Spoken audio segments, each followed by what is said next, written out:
Last lecture में हमने solenoid की बात की थी कि सोलेनॉइड के अंदर मैग्नेटिक फील्ड कितना होता था। फिर हमने उसमें आइडियल सोलेनॉइड की भी बात की थी। तो उसको पहले हमने डेराइव किया था उसको यूज़ करके magnetic field at the axial point on the ring. उसको यूज़ करके हमने क्या किया, सोलेनॉइड के लिए हमने मैग्नेटिक फील्ड का फॉर्मूला निकाला μ0 sin θ1 प्लस sin θ2। देन उसको हमने क्या किया, आइडियल सोलेनॉइड में कन्वर्ट किया था। आइडियल सोलेनॉइड की वजह से मैग्नेटिक फील्ड निकाला था μ0n × I। और उसमें हमने कुछ कुछ चीज़ें देखी थी कि magnetic field inside the solenoid constant होता है, बाहर मैग्नेटिक फील्ड जीरो होता है। अब उसी आइडियल सोलेनॉइड का मैग्नेटिक फील्ड हमें निकालना है यूजिंग एम्पियर सर्किटल लॉ। ठीक है, तो एम्पियर सर्किटल लॉ का ये एक एप्लीकेशन पार्ट है, तो इसको हम सोल्व करते हैं। आइडियल सोलेनॉइड के लिए हमने पिछले टर्म पे बात की थी कि आइडियल सोलेनॉइड को हम इन्फाइनेटली लॉन्ग सोलेनॉइड भी बोलते हैं, कि मतलब अगर कि एक पॉइंट ऐसा है तो इसके लिए ये वाला लेंथ और ये वाला लेंथ एकदम इन्फाइनाइट हो जाएगा, तो उसको हम आइडियल सोलेनॉइड ही बोलते हैं या इन्फाइनाइट लॉन्ग सोलेनॉइड बोलते हैं।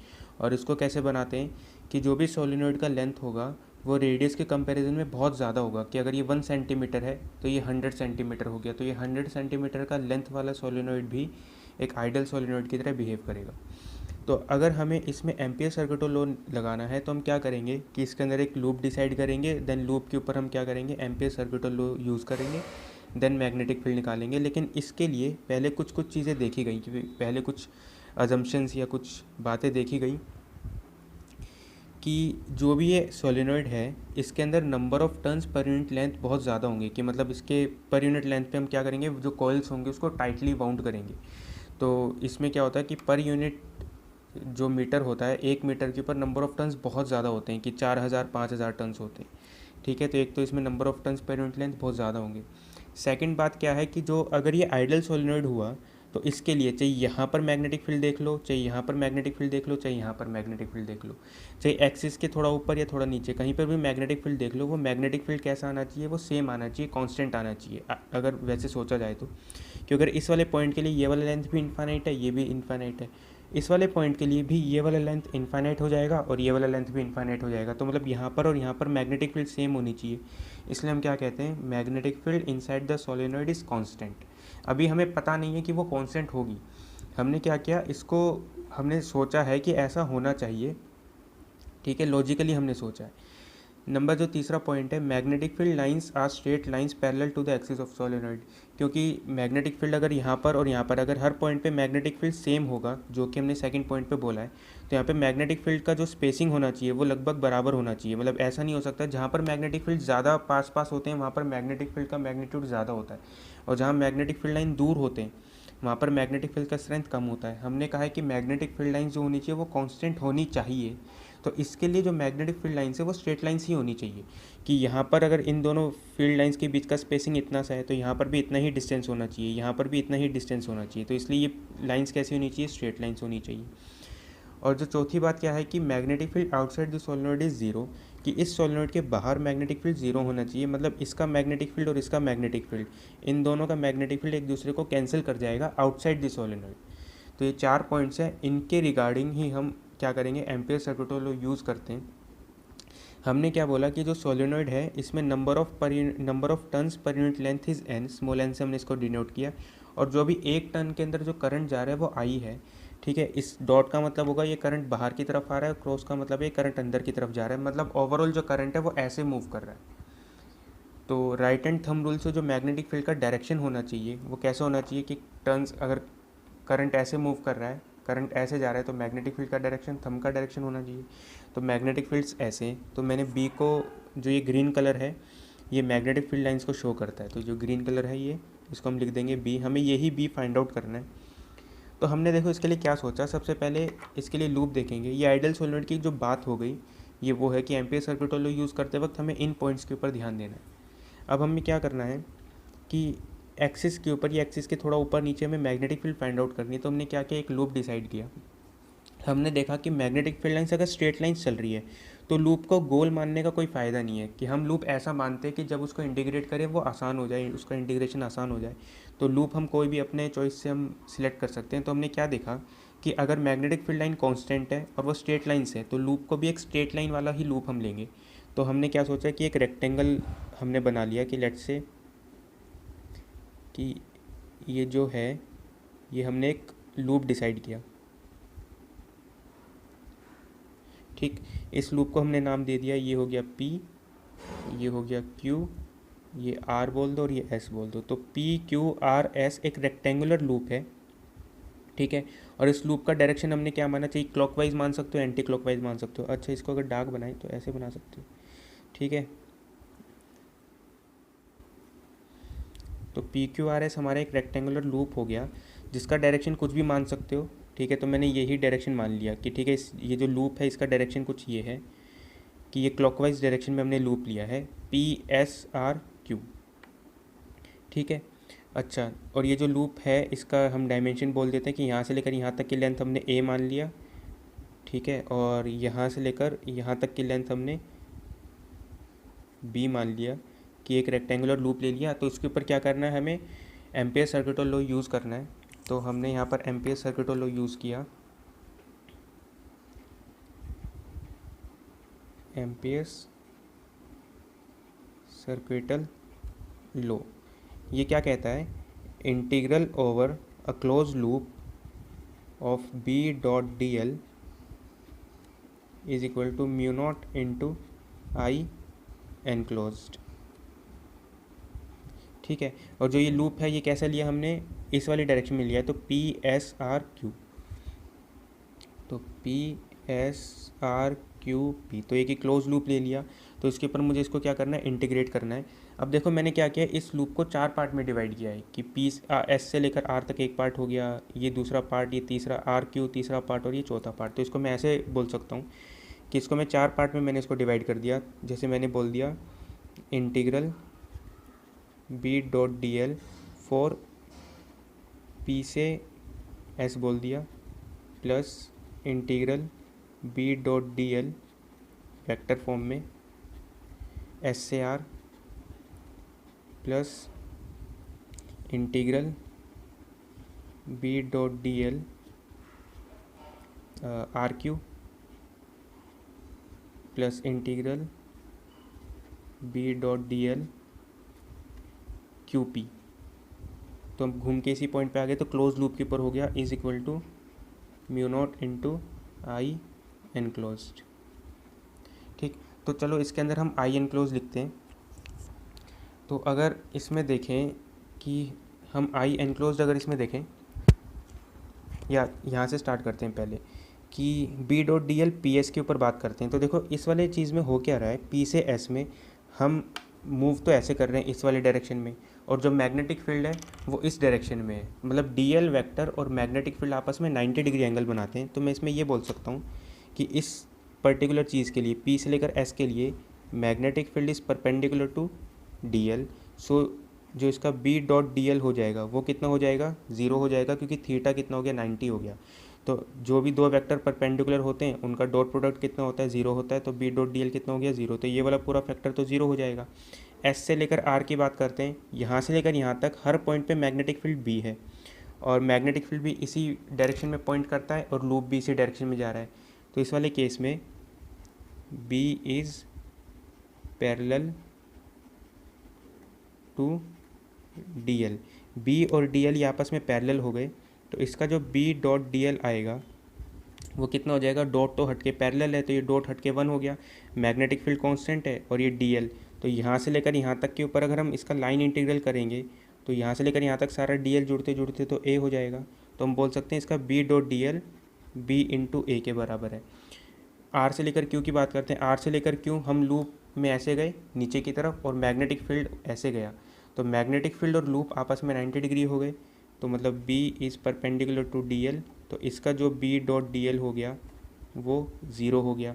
क्यू से लेकर पी में बात करते हैं, यहाँ से लेकर यहाँ तक अगर हम जा रहे हैं तो लूप ऐसे जा रहा है, लेकिन outside the loop magnetic field is 0, outside the solenoid magnetic field is 0। तो मैं इसमें ये बोल सकता हूँ कि यहाँ पर क्यू से लेकर पी तक जाते वक्त मैग्नेटिक फील्ड ही 0 है। अगर मैग्नेटिक फील्ड 0 है तो इसका जो बी डॉट डी एल होगा वो भी कितना होगा, 0। तो हमने चारों के ऊपर हमने क्या कर लिया, सबका बी डॉट डी एल लिखा। और आई एनक्लोज की बात करते हैं यहाँ पे। तो देखो आई एनक्लोज अगर हमें लिखना है तो यहाँ पर देखो ये क्या कहता है कि इसका number of turns per unit length कितना है, n है, ठीक है। और यहाँ से लेकर यहाँ तक का लेंथ कितना हो गया, a हो गया। तो पर मीटर में अगर n लूप्स हो गए तो ए मीटर में कितने लूप्स हो जाएंगे, n इंटू ए। तो यहाँ पर हम बोल सकते हैं कि number of turns in A length, ये कितने हो गए, n इंटू ए हो गए। ठीक है, तो ये तो टोटल नंबर ऑफ टर्न्स हो गए। अब एक टन में कितना करंट आता है, आई करंट आता है। मतलब अगर यहाँ पे एक क्रॉस में करंट आई है, तो मतलब अगर एक टन में करंट आई जा रहा है, तो ऐसे करके यहाँ पर अगर 2 टन्स होंगे तो 2 बार करंट ऐसे डाउन जाएगा, तो कितना करंट हो गया, 2i हो गया। ऐसे करके अगर एन ए टन्स होंगे तो टोटल करंट कितना हो जाएगा, एन ए इंटू आई। तो I enclosed will be total number of turns N A into हर टन में कितना करंट हो गया, आई। तो एक टन में current into total number of turns, तो कितना हो गया, आई एनक्लोज हो गया। तो यहाँ पर जो आई एनक्लोज आया, तो आई एनक्लोज कितना आया, ये हो गया एन ए आई। सारे फैक्टर्स को अगर हम इसमें रख दें, तो ये वाला जो भी टर्म है यहाँ कितना आ गया, ये वाला टर्म तो हो गया 0, प्लस ये वाला टर्म हो गया बी इंटू ए, प्लस ये 0, ये भी 0, is equal to mu naught, और आई एन क्लोज की जगह हम लिख सकते हैं N into A into I. तो 0 0 0 तो हट गया, यहाँ का ए और यहाँ का एक दूसरे को कैंसिल कर जाएगा। तो नेट मैग्नेटिक फील्ड कितना आ गया, म्यू नॉट एन इंटू आई। इसमें देखो म्यू नॉट कॉन्स्टेंट है, आई कॉन्स्टेंट है और एन कॉन्स्टेंट है, तो जो टोटल मैग्नेटिक फील्ड है वो भी कैसा आ गया, कांस्टेंट आ गया। हमने पहले ही ऐसा माना था कि ये कांस्टेंट होना चाहिए, तो वो कांस्टेंट आया भी। तो this is magnetic field inside the ideal solenoid, inside ideal solenoid. ठीक, इससे हम एच के ऊपर मैग्नेटिक फील्ड नहीं निकाल सकते, क्योंकि एच के लिए ये वाला जो भी मैग्नेटिक फील्ड रहेगा वो कांस्टेंट नहीं रहेगा, क्योंकि एच पे एकदम से मैग्नेटिक फील्ड हाफ हो जाता है। तो हम इसको सिर्फ और सिर्फ आइडियल सोलेनॉइड के लिए ही एम्पियर सर्किटल लॉ यूज़ कर सकते हैं। एच पे फाइंड आउट करने के लिए एम्पियर सर्किटल लॉ यूज़ कर सकते हैं, लेकिन उससे हम उसको कैलकुलेट नहीं कर पाएंगे, क्योंकि एम्पियर सर्किटल लॉ वैलिड हमेशा होता है, लेकिन इसको हमेशा यूज़ नहीं कर पाते हैं, ताकि क्योंकि उसका इंटीग्रेशन जो होता है वो टफ हो जाता है। तो सिर्फ आइडियल केस में इंटीग्रेशन सिंपल होता है।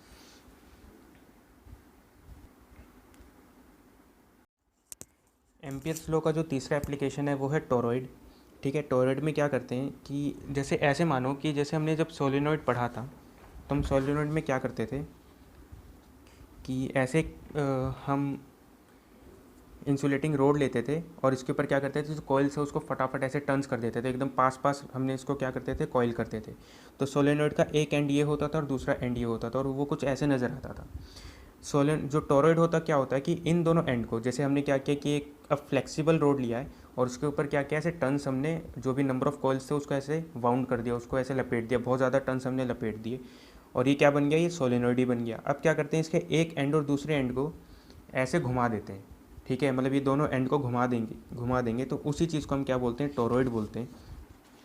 तो हमारा जो टोरॉइड का ये है, ये टोरॉइड हमें कुछ ऐसे दिखाई देता है कि हम क्या करते हैं कि ऐसे करके इसके ऊपर एक कॉइल होता है। ठीक है, ऐसे करके गोल कॉइल होता है, तो उसके ऊपर क्या करते हैं हम, ऐसे नंबर ऑफ टर्न्स को ऐसे ऐसे करके वाउंड करना शुरू करते हैं। तो इसी चीज़ को क्या बोलते हैं, टोरॉइड बोलते हैं। आप इसको ऐसा भी बोल सकते हो कि एक सोलेनॉइड ही है जिसको सर्कुलरली हमने क्या कर दिया, बेंड कर दिया है। तो जो फॉर्मूला होना चाहिए सोलेनॉइड का, जो फॉर्मूला होना चाहिए मैग्नेटिक फील्ड का, वही टोरॉइड का भी आना चाहिए। ठीक है, लेकिन पहले इसको क्या करते हैं, एम्पियर सर्किटल लॉ से इसको सोल्व करते हैं। तो हमारा जो टोरॉइड है वो कुछ ऐसा दिखाई देता है कि जो ब्लू कलर का है, ये इंसुलेटिंग रिंग बोल सकते हैं इसको। और हमने क्या किया कि यहाँ से एक वायर लिया और ऐसे इसको लपेटना शुरू कर दिया। ठीक है, तो ऐसे करके ये करंट ऐसे गया, फिर यहाँ पर ये करंट ऐसे गया, यहाँ पर ये करंट ऐसे गया, तो ऐसे करंट हमने इसके ऊपर लपेट दिया। तो जो येलो कलर है वो करंट को शो करेगा, और जो ब्लू कलर है वो क्या करेगा, होलो सर्कुलर सोलिनॉइड को शो करेगा, या होलो सर्कुलर रिंग को शो करेगा। अब इसमें क्या बोला गया कि toroid is a hollow circular solenoid in which very large number of coils are tightly bound. इसमें जो भी कॉइल्स होंगे बहुत पास पास और बहुत ज़्यादा टन्स होते हैं। इसमें भी 5000 टन्स पर मीटर, 6000 टन्स पर मीटर, 10,000 टन्स पर मीटर ऐसे होता है। तो बहुत ही इसको क्या करते हैं, टाइटली बाउंड करते हैं। इस वाले टोरॉइड में जो टोटल नंबर ऑफ टन्स है वो कितना है, n है। ये जो टोरॉइड है इसका ये सर्कुलर रिंग है, एक होलो सर्कुलर रिंग है। तो इसका जो सेंटर से लेकर ये वाला इनर सरफेस होगा, तो इनर रिंग का रेडियस हो गया R1, तो इनर रेडियस को हमने बोल दिया R1, और जो आउटर रेडियस है इसको क्या बोल दिया, R2 बोल दिया। ठीक, लेकिन जब हम टोरॉइड बनाते हैं तो R2 और R1 की जो ये वाला सेपरेशन होता है R2 माइनस R1, ये बहुत ज़्यादा नहीं होता, बहुत कम सेपरेशन होता है कि अगर ये 1 सेंटीमीटर हो गया तो ये 1.01 सेंटीमीटर होता है। तो मतलब इन दोनों में R2 माइनस R1 बहुत बड़ा यूनिट नहीं होता, बहुत ही छोटा यूनिट होता है, नेग्लिजिबल होता है। तो R2 minus R1 is very very small than R1। ठीक है, ये इसका कंडीशन होगा अगर हम टोरॉइड को लिए सोल्व कर रहे हैं तो। ठीक, तो ये जो टोरॉइड हो गया इसका inner radius R1, outer radius R2, और R2 minus R1 is very very less than R1। मतलब ये जो डिफरेंस होगा कि ये जो सर्कुलर होलो सर्कुलर रिंग का जो विड्थ है वो बहुत ही नेग्लिजिबल है। तो इसमें हमें क्या करना है, हमें फाइंड करना है मैग्नेटिक फील्ड। तो इसमें 3 रीजन्स होते हैं। एक हो गया ये वाला रीज़न, ठीक है, कि इस रिंग के, इस वाले रिंग के अंदर वाला रीज़न। एक हो गया इस रिंग के बाहर वाला रीज़न, और एक हो गया इन दोनों के बीच में। तो 3 रीज़न हो गए। तो हमने क्या बोल दिया, ये एक रीज़न हो गई, यहाँ हमें मैग्नेटिक फील्ड फाइंड आउट करनी है, यहाँ हमें मैग्नेटिक फील्ड फाइंड आउट करनी है, और बाहर मैग्नेटिक फील्ड फाइंड आउट करनी है। तो इसके लिए भी हम क्या यूज़ करेंगे, हम एम्पियर सर्किटल लॉ यूज़ करेंगे। तो देखो, अगर हमें लेट से यहाँ पर मैग्नेटिक फील्ड फाइंड आउट करना है for R less than small R less than R1, तो इसके लिए हमें मैग्नेटिक फील्ड फाइंड आउट करना है। तो हम क्या करते हैं, एम्पियर सर्किटल लॉ यूज़ करते हैं। यहाँ पर अगर मैं इसको करंट को डॉट और क्रॉस से दिखाऊँ, तो जितने भी ये करंट है, ये करंट ऐसे मूव कर रहा है, तो यहाँ से करंट ऐसे बाहर की तरफ मूव करेगा, ऐसे यहाँ पर भी बाहर की तरफ मूव करेगा। तो जो भी आउटर रिंग है उसमें करंट ऐसे बाहर की तरफ आते हुए नज़र आएगा, और जो इनर रिंग है उसमें करंट ऐसे into the plane of paper जाते हुए नज़र आएगा। तो अगर मैं इसको क्रॉस और डॉट से शो करूँ, तो जो भी करंट है आउटर रिंग पे ऐसे बाहर की तरफ आ रहे हैं,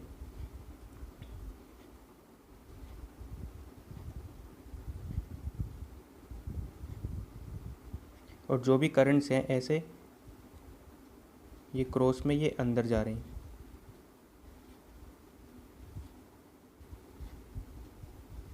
अब लेट्स से मुझे क्या करना है, मुझे इस वाले पॉइंट पे मुझे मैग्नेटिक फील्ड फाइंड करना है। तो हम क्या करेंगे, यहाँ पर हमने कैसे किया कि यहाँ पे ऐसे एक सर्कुलर लूप हमने अज्यूम कर लिया कि एम्पियरन लूप हो गया, और ये वाला डिस्टेंस R हो गया। तो for R less than R1 हमें क्या करना है, मैग्नेटिक फील्ड हमें फाइंड आउट करनी है। तो हम, ठीक है, हमने यहाँ से लेकर यहाँ तक एक सर्कुलर लूप अज्यूम किया, और इसमें देखो कि ये जो लूप है इसका डायरेक्शन कुछ भी मान सकते हैं। तो ठीक है, इसका डायरेक्शन मैंने ऐसे मान लिया कि ये जो लूप है वो ऐसे गया, ठीक, तो ये वाला लूप ऐसे चले गया। तो अगर हर पॉइंट पे यहाँ पर अगर मैग्नेटिक फील्ड होती, तो मैग्नेटिक फील्ड इसके ऐसे टेंजेंशियली मूव करती। तो हमने जो यहाँ पे मैग्नेटिक फील्ड का डायरेक्शन दिखाया कि मैग्नेटिक फील्ड अगर होती तो ऐसे ही मूव करती, और जो डीएल वेक्टर है वो भी ऐसे ही मूव कर रहा है। तो हर पॉइंट पे बी और डीएल वेक्टर क्या होगा, हर पॉइंट पे दोनों पैरेलल होंगे। तो यहाँ पर अगर हम एम्पियर सर्किटल लॉ यूज़ करें, integral B dot D l is equal to mu naught I enclosed. तो यहाँ पर देखो बी और डी एल आपस में पैरेलल हैं, तो हम इसको ऐसा बोल सकते हैं कि इस वाले पॉइंट को, ठीक है, बी और डी एल क्या हो गया, पैरेलल हो गए। तो हमने इसको क्या बोला कि integral B magnitude d l magnitude, और ये क्या हो गया, कॉस 0 म्यू नॉट। अब जो आई एनक्लोज है, चलो उसको ऐसे लिखते हैं, आई एनक्लोज्ड। अगले स्टेप में करते हैं, जो मैग्नेटिक फील्ड है उसको हमने बाहर लिया, बी इंटीग्रल डी एल, और कॉस 0 तो कितना हो गया, 1 हो गया, is equal to mu naught. अब देखते हैं इस वाले पॉइंट पे आई एनक्लोज, ये जो लूप है, ठीक है, इस लूप के बाहर ही सारा करंट मूव कर रहा है, इस लूप के अंदर कोई भी करंट नहीं आया। मतलब ये वाला करंट ऐसे आएगा और ऐसे यहाँ से अंदर चले जाएगा, तो ये वाला करंट यहीं पे मूव कर रहा है, ऐसे ये वाला करंट भी यहीं पे मूव कर रहा है। इस लूप के अंदर कोई भी करंट नहीं है, तो आई एनक्लोज कितना हो जाएगा, 0 हो जाएगा। तो इस केस में अगर आर एच एस 0 है, डी एल वैक्टर का जो भी इंटीग्रेशन 0 नहीं हो सकता, तो सिर्फ मैग्नेटिक फील्ड को 0 होना पड़ेगा। तो मैग्नेटिक फील्ड कितना हो गया, 0 हो गया।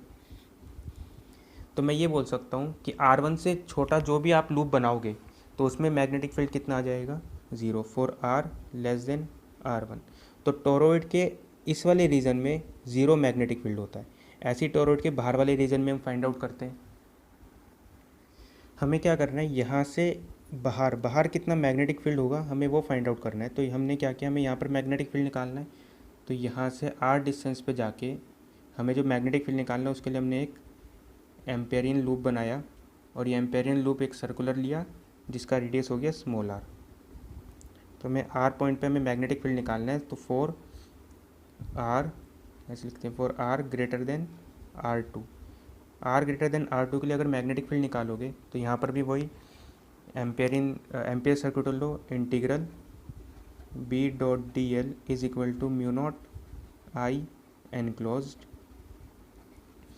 यहाँ पर भी जो भी मैग्नेटिक फील्ड का डायरेक्शन होगा वो कैसा आएगा कि यहाँ पर अगर मैग्नेटिक फील्ड होगा तो हम इसको ऐसे ही मान लेते हैं, जो लूप है उसको हमने ऐसे ही मान लिया कि लूप का डायरेक्शन ये हो गया इस केस में। तो यहाँ पर जो भी मैग्नेटिक फील्ड होगा वो ऐसे जाएगा, बी और डी एल वेक्टर भी ऐसे ही हो गया। तो बी और डी एल हर पॉइंट पे कैसे हो गए, सेम डायरेक्शन में हो गए, पैरेलल हो गए। तो B dot D L B d l हो जाएगा। तो इंटीग्रल बी का मैग्नीट्यूड डी एल का मैग्नीट्यूड, दोनों वेक्टर हमेशा पैरेलल होंगे तो यहाँ पे दोनों के बीच में angle 0 degree, mu naught I enclosed integral. ठीक है, अब ये जो भी b है वो तो कैसा है, कांस्टेंट है, तो इंटीग्रेशन से बाहर आ जाएगा। तो ये हो गया इंटीग्रेशन ऑफ, ये हो गया b integration of d L को 0 1 म्यू नॉट इंटू, अब आई एनक्लोज लिखते हैं। देखो इस वाले लूप के लिए जो भी करंट है, सारे करंट अंदर तो मूव कर रहे हैं, लेकिन देखो ऐसा होगा क्या कि अगर मैं मान लेता हूँ कि इसमें टोटल नंबर ऑफ टर्न्स ऐसे 5 है, तो यहाँ से करंट आएगा बाहर और यहाँ से करंट जाएगा अंदर। तो अगर एक करंट ऐसे 1 एम्पियर का करंट बाहर ऐसे आया तो 1 एम्पियर का करंट अंदर जाएगा, तो टोटल करंट कितना हो गया, I1 माइनस I2 कितना हो जाएगा, 0 हो जाएगा। मतलब ये वाला करंट इस वाले करंट को कैंसिल कर देगा। तो नेट जो 1 टन की वजह से कितना करंट आया, फिर 0। ऐसे 5 टन की वजह से कितना आएगा, 0 आएगा। मतलब इसमें क्या हो रहा है कि करंट ऐसे जा रहा है और घूम के वापस ऐसे ही नीचे चले जाएगा। तो ओवरऑल इस लूप के अंदर करंट्स तो मूव कर रहे हैं लेकिन इफेक्टिव करंट 0 है। जितने करंट बाहर मूव कर रहे हैं आउटर रिंग से, उतने ही करंट अंदर चले जाएंगे इनर रिंग से। तो टोटल करंट कितना हो जाएगा, 0। तो आई एनक्लोज इस केस में भी कितना आया, 0 आया। तो जो मैग्नेटिक फील्ड है कितना हो जाएगा, ये चीज़ 0 हो नहीं सकती, आर एच एस 0 है। तो मैग्नेटिक फील्ड कितना हो गया, 0 हो गया। Magnetic field is again 0 for R greater than R2। ठीक है, मतलब अगर मैं इस टोरॉइड की बात करूं, टोरॉइड के इस वाले रीजन में, इस टोरॉइड के इस वाले रीजन में भी मैग्नेटिक फील्ड 0 है और टोरॉइड के बाहर भी मैग्नेटिक फील्ड 0 है। तो हमें अंदर और बाहर मैग्नेटिक फील्ड फाइंड आउट हो गए। दोनों के रीजन्स अलग थे। इस वाले लूप के अंदर कोई भी करंट मूव नहीं कर रहा था, तो इसलिए आई एनक्लोज 0 आया था। लेकिन इस वाले लूप के अंदर करंट तो मूव कर रहे हैं, लेकिन जितना करंट बाहर आ रहा है उतना ही करंट अंदर चल जाएगा। तो नेट इफेक्टिव करंट कितना हो गया, 0 हो गया। तो अगला जो टास्क है हमारा ये है कि इस यहाँ से इसके अंदर यहाँ पर मैग्नेटिक फील्ड हमें फाइंड आउट करनी है। देखते हैं वो 0 आता है कि नॉन 0 आता है। जो हमारा तीसरा केस है क्या है कि हमने यहाँ पर मैग्नेटिक फील्ड निकाला, 0 निकला, हमें बाहर भी मैग्नेटिक फील्ड 0 ही मिला। हम क्या करते हैं, अब इस वाले रीजन में मैग्नेटिक फील्ड फाइंड आउट करते हैं। ठीक है, तो अगर मुझे यहाँ पर मैग्नेटिक फील्ड निकालना है तो हमने क्या किया, यहाँ से r डिस्टेंस पे जाके एक लूप बनाया। ठीक है, अब इसमें देखो कि ये जो लूप है जिसका रेडियस r हो गया, तो अगर हम यहाँ पर मैग्नेटिक फील्ड निकालें तो सबसे पहले ये देखते हैं कि मैग्नेटिक फील्ड का डायरेक्शन क्या होना चाहिए। इसमें क्या है, ये क्या कहता है कि यहाँ से करंट ऐसे बाहर आएगा और यहाँ से करंट अंदर चल जाएगा। तो अगर इस वाले लूप को अगर मैं देखूँ, इस वाले टर्न्स को अगर देखें, तो करंट जो है ऐसे मूव कर रहा है, ऐसे। तो करंट अगर ऐसे मूव करेगा तो इसकी वजह से मैग्नेटिक फील्ड ऐसे आएगा। करंट ऐसे जा रहा है तो मैग्नेटिक फील्ड इधर आएगा। ऐसे अगर यहाँ देखें कि करंट ऐसे मूव कर रहा है तो इसकी वजह से मैग्नेटिक फील्ड ऐसे आ जाएगा। करंट ऐसे है तो मैग्नेटिक फील्ड इधर आएगा। इसके वजह से करंट ऐसे मूव कर रहा है तो मैग्नेटिक फील्ड ऐसे, इसके वजह से करंट ऐसे तो मैग्नेटिक फील्ड इधर। तो ऐसे करके अगर हर पॉइंट पे देखोगे तो मैग्नेटिक फील्ड भी ऐसे गोल गोल घूम रही होगी इसके अंदर भी। तो मैग्नेटिक फील्ड का डायरेक्शन कैसा आना चाहिए, ऐसे सर्कुलर डायरेक्शन आना चाहिए, फॉर्मिंग क्लोज लूप। तो ठीक है, यहाँ पर मैग्नेटिक फील्ड भी ऐसे ही जाएगा। और हमने देखो ये चीज़ बोला हुआ है कि ये वाला जो सेपरेशन है, ये वाला सेपरेशन R1 के मुकाबले बहुत छोटा है। तो जितना मैग्नेटिक फील्ड यहाँ होगा उतना ही यहाँ होगा, उतना ही यहाँ होगा। मतलब यहाँ से लेकर इसके अंदर अंदर जब भी बात करेंगे मैग्नेटिक फील्ड कैसा होगा, कांस्टेंट होगा। और मैग्नेटिक फील्ड क्या करेगा, ऐसे क्लोज लूप बनाएगा। तो मैग्नेटिक फील्ड का डायरेक्शन हमेशा कैसे रहेगा, इस वाला जो अज्यूम्ड लूप है, ये हमारा जो सर्कुलर एम्पियर लूप है, इसके टेंजेंशियल ही होगा। तो हमने देखा कि मैग्नेटिक फील्ड भी ऐसे ही मूव कर रही है। अगर उसको ऐसे बनाए तो मैग्नेटिक फील्ड भी ऐसे गोल गोल ही मूव कर रही होगी।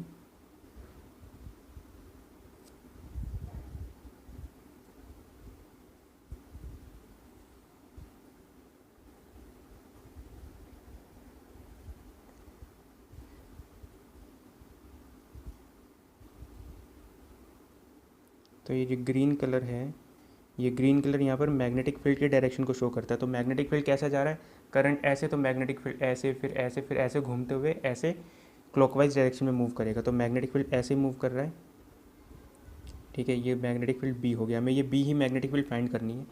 तो अगर मैग्नेटिक फील्ड ऐसे ऐसे क्लॉकवाइज घूम रहा है, तो हमने क्या किया, जो लूप का डायरेक्शन था वो भी ऐसे ही मान लिया।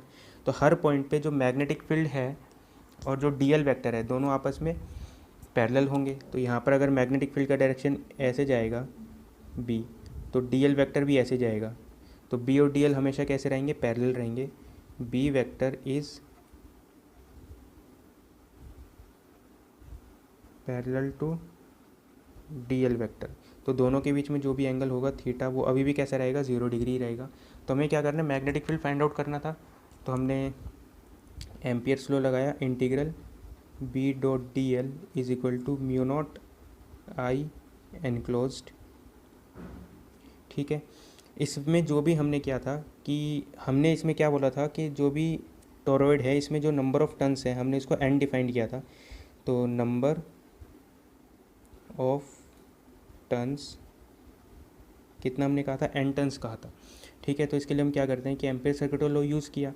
तो integral B magnitude d l magnitude dot कितना हो गया, कॉस 0 हो गया, is equal to mu naught I enclosed, ठीक। ये जो b है वो इंटीग्रल से बाहर आ गया, b into integral of d l is equal to mu naught. अब आई एनक्लोज लिखना है। देखो इस रेड वाले लूप के लिए, ठीक है, ये वाले करंट क्या है, इस रेड वाले लूप के लिए क्रॉस वाले करंट अंदर की तरफ है, ठीक। और इस वाले लूप के लिए ये वाला करंट कहाँ है, बाहर की तरफ। लेकिन जितने भी ये आउटर वाले जो करंट है ये लूप के बाहर है, तो ये आई एनक्लोज में काउंट नहीं होंगे।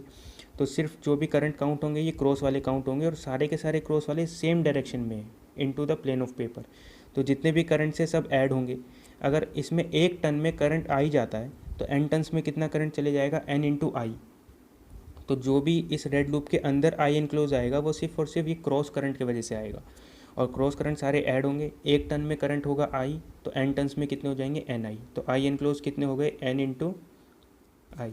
अब देखो डी एल वैक्टर को अगर हमें जोड़ना है तो ये सारा का सारा जो भी डी एल वैक्टर जुड़ेगा, डी एल वैक्टर जुड़ते जुड़ते कितना हो जाएगा, इस एम्पेरियन लूप का सरकमफ्रेंस हो जाएगा, विच इज़ 2 पाई आर। तो B into 2 pi small R is equal to mu naught N into आई।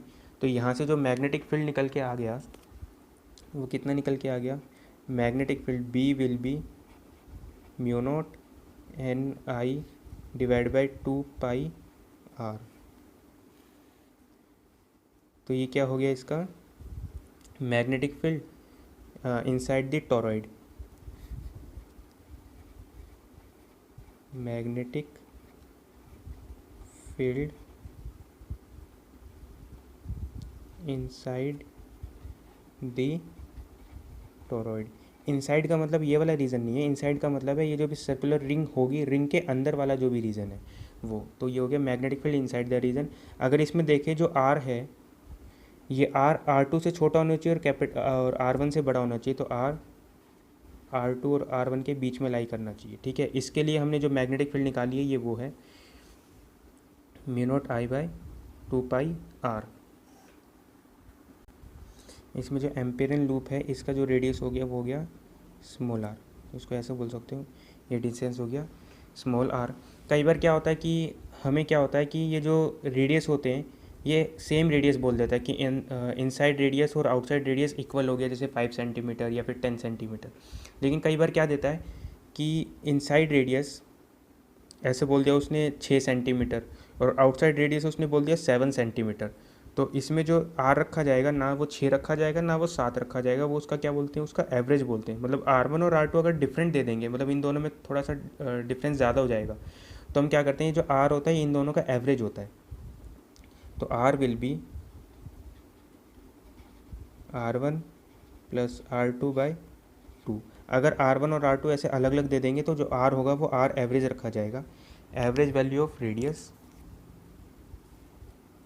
अगर R1 और R2 में बहुत ज़्यादा डिफरेंस नहीं है कि एक हो गया 10 सेंटीमीटर, एक हो गया 10.1 सेंटीमीटर, तो उन दोनों का एवरेज भी 10 सेंटीमीटर ही आप ले सकते हो। लेकिन अगर एक हो गया 10, एक हो गया 12, तो आप क्या रखोगे 10 और 12 का average which is 11।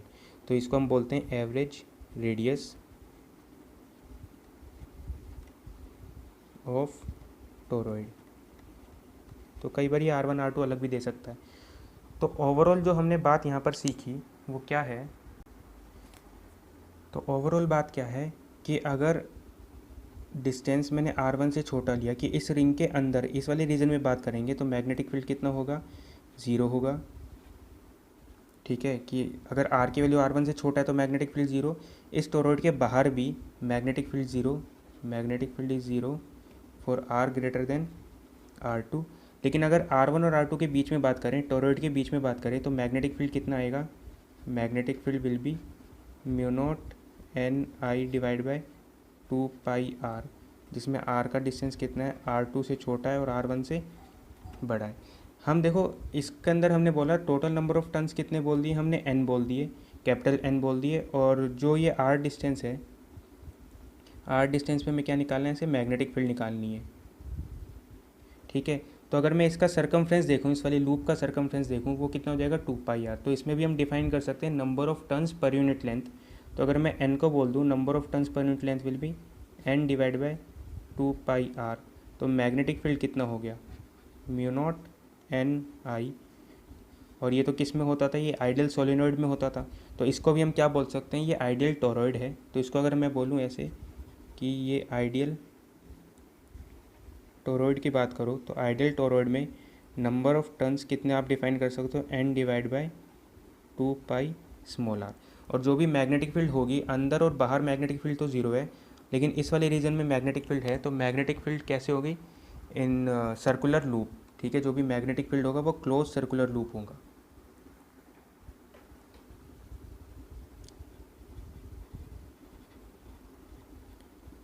Magnetic field lines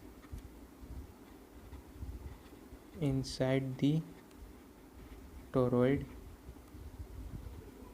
are closed circular loops। ठीक, देखो सिंपल सी बात है कि अगर ये टोरॉइड होता, अगर ये सोलेनॉइड होता तो मैग्नेटिक फील्ड ऐसे जाता। ठीक है, सारी मैग्नेटिक फील्ड कैसे होती, कांस्टेंट होती और स्ट्रेट लाइंस होती। अब हमने सोलेनॉइड का टोरॉइड कैसे बनाया, इस वाले पॉइंट को और इस वाले पॉइंट को हमने ऐसे जोड़ दिया। तो ठीक है, ये जो भी बनेगा इसको टोरॉइड बोलते हैं।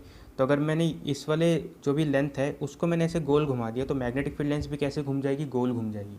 तो हम ऐसा बोल सकते हैं जो भी मैग्नेटिक फील्ड, जो भी टोरॉइड है, आइडियल टोरॉइड बोल दो या आइडियल सोलेनॉइड बोल दो, वो एक ही चीज़ होता है। बस आइडियल टोरॉइड क्या हो गया कि सोलेनॉइड को हमने घुमा के गोल कर दिया। तो मैग्नेटिक फील्ड का फॉर्मूला भी सेम रहा, mu naught small n into I, चाहिए आइडियल टोरॉइड हो चाहे आइडियल सोलेनॉइड हो। लेकिन अगर हमें नॉर्मल टोरॉइड दिया जाएगा तो हम मैग्नेटिक फील्ड हमेशा ऐसे निकालेंगे, mu naught NI by 2πr, जिसमें r जो होगा वो दोनों r का क्या होगा, एवरेज रेडियस होगा।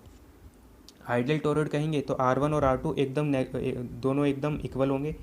तो अगर ये दोनों इक्वल होंगे तो R क्या हो जाएगा, इनका एवरेज मतलब वही हो जाएगा, कि आप इसको R1 भी बोल सकते हो या R2 भी बोल सकते हो।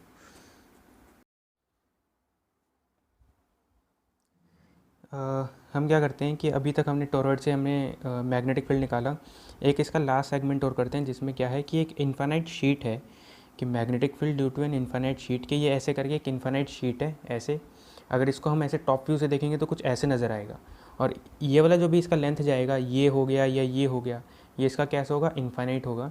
तो जो भी करंट है इसमें ऐसे मूव कर रहा है into the plane of paper, या ऐसे बोल सकते हैं अगर ये शीट जा रहा है तो इसके पैरेलल करंट मूव कर रहा है ऐसे। तो हमें क्या करना है, इस करंट के वजह से मैग्नेटिक फील्ड हमें फाइंड आउट करनी है, और जो इसमें करंट है उसको डिस्ट्रीब्यूट किया है हमने लेंथ पे। कि ऐसा बोल सकते हैं कि जो शीट है इसका अगर ये वाला लेंथ L है तो इसके पर मीटर लेंथ पे लैम्डा करंट मूव करता है। तो इसके लिए करंट दिया हुआ है लैम्डा एम्पियर पर मीटर, कि ये वाला जो भी लेंथ है वो इन्फानाइट है, तो पर मीटर पे कितना करंट मूव कर रहा है, लैम्डा।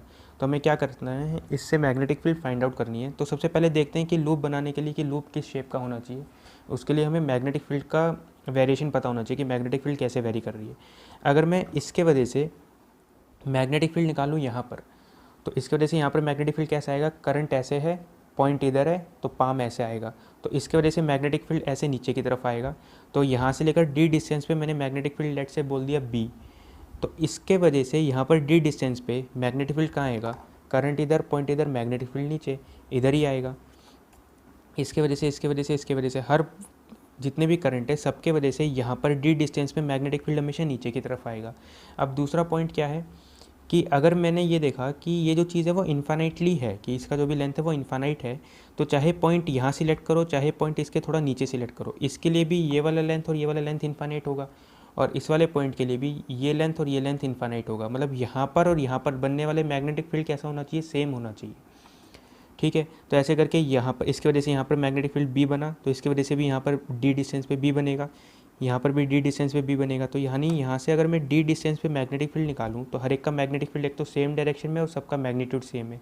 सिमिलरली अगर यहाँ से डी डिस्टेंस पे मैग्नेटिक फील्ड निकालोगे तो हर पॉइंट पे मैग्नेटिक फील्ड का मैग्नीट्यूड सेम होगा। डायरेक्शन फाइंड आउट कर लेते हैं कि इसमें करंट ऐसे है, पॉइंट इधर है तो पाम इधर है, तो यहाँ पर मैग्नेटिक फील्ड का डायरेक्शन ऐसे इस साइड होगा और इस वाले रीजन में मैग्नेटिक फील्ड का डायरेक्शन ऐसे होगा। तो मैग्नेटिक फील्ड कैसे मूव कर रही है, यहाँ पर भी ऐसे स्ट्रेट लाइंस में ही मूव कर रही है अगर मैं मैग्नीट्यूड वाइज बात करूँ तो इसमें जो भी लूप होगा गोल मानने के बजाय में रेक्टेंगुलर मानना चाहिए। तो हमने क्या किया कि ऐसे माना कि यहाँ पर एक लूप हमने माना ऐसे,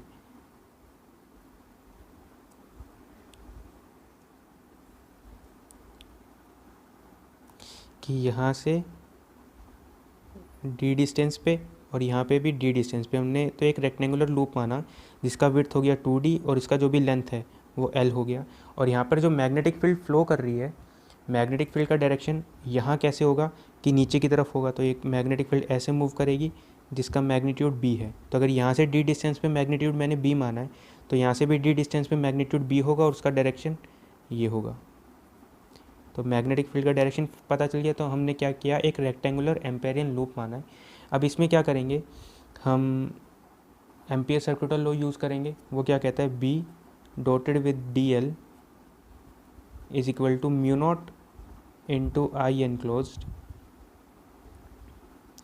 अब इसमें वही चीज़ है, हमें आई एनक्लोज निकालना और ये इस इंटीग्रल को सोल्व करना है। अब जैसे हमने वो किया था आइडियल सोलेनोइड में किया था, तो हमें रेक्टेंगुलर लूप माना था, तो सबको हमने 4 पार्ट में डिवाइड कर लिया था। तो ऐसे इसको भी सोल्व करने के लिए इसको 4 पार्ट में डिवाइड कर लो। तो इस वाले पॉइंट को मैंने बोल दिया लेट से P, इसको Q, इसको R और इसको S। तो हमने जो भी ये लूप लिया इसको इंटीग्रल जो हमें करना है तो हमने किस पे करना है, P Q R S P, तो हमें क्लोज लूप के ऊपर इंटीग्रल करना है। तो मैंने इसको 4 पार्ट में डिवाइड किया कि integral of B dotted with d L किसके लिए, पी क्यू के लिए, फिर किया इसको B dotted with d l Q R के लिए plus B dotted with d l R S plus B dotted with d L S P integral, और ये हो जाएगा म्यू नॉट आई एनक्लोज्ड। अब पी क्यू के लिए देखें तो मैग्नेटिक फील्ड ऐसे जा रहा है और जो लूप का डायरेक्शन है उसको भी ऐसे ही मान लो कि जो लूप का डायरेक्शन है वो भी कैसा हो गया, क्लॉकवाइज डायरेक्शन ही मान लो। तो यहाँ पर अगर देखें बी और डी एल वैक्टर आपस में पैरेलल हो गए, तो B parallel with d l, तो यहाँ जो बी डॉट डी एल हो जाएगा वो कितना हो जाएगा, यहाँ से लेकर यहाँ तक का लेंथ एल हो गया, मैग्नेटिक फील्ड बी है और ये डॉट हट के कितना हो गया, 1 हो गया, तो यहाँ हो गया बी इंटू एल।